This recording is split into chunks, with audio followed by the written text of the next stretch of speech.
हाँ, तो केतिरा कैंडिडेट्स आहिनि जेके इन में इन्हनि सां नाइंसाफ़ी थी आहे या मुतासिर थिया? सर इहे कैंडिडेट्स सिर्फ़ु तव्हां इहो न ॾिसो त हाणे कोर्ट में केतिरा था अचनि, तव्हां पोयां हिस्ट्री खां ॾिसो उन त में माने केतिरा को न, पर कैंडिडेट्स तव्हां वरी हिन टेस्ट में केतिरा? एस्टिमेटेड त सर मां इहो न चवंदमि, काफ़ी सारी कैडर्स जा टेस्ट आहिनि, इंजीनियरिंग कैडर्स जा आहिनि, JST जा आहिनि, वरी CC जा अची विया, काफ़ी सारा कैंडिडेट्स। मसइलो सभिनी सां साॻियो ई आहे। साॻियो ई आहे। इहो SPSC जेके बि एग्ज़ाम्स वठे थी उन में इहो हले थो। उन में असां मेरिट ते अची ई नथा सघूं, भली केतिरा बि कैपेबल हुजूं, छाजे करे जो उन्हनि वटि ट्रांसपेरेंसी आहे ई कोन।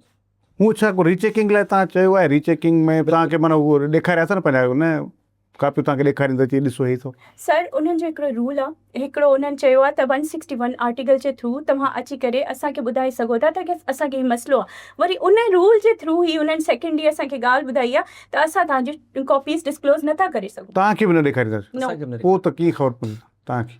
सर ऐं उन में बि हुननि चयो त असां सिर्फ़ु नंबर्स काउंट कंदासीं, त मार्क्स जेके आहिनि उहे काउंट कंदासीं, बाक़ी उहो उन में सुवालनि जे जवाबनि में न वेंदासीं तव्हां छा लिखियो। पोइ उहा पोइ रीचेकिंग छाजी आहे? बसि पोइ हे त उन इलेक्शन वारी साॻी रिकाउंटिंग आहे, उनखे रीचेकिंग न आहे या रिकाउंटिंग आहे? काउंटिंग आहे, एग्जैक्टली ईअं ई आहे असल में। सही ऐं उन में रिकाउंटिंग में बि कैंडिडेट न वेहंदो कोई ऐं हूंदा बि थर्ड पार्टी बि न हूंदी, पंहिंजो पाण हूंदा। पोइ इहे समूरियूं शयूं ज़ाहिर तव्हां लिखियूं हूंदियूं न अदालत जे पंहिंजी पिटिशन में? इन ते ई बहस कईसीं उन सां, अदालत में बि असां इन्हनि जे जेको ऑपोजिशन हुई उन सां बि बहस कईसीं, एडवोकेट वेठा हुया।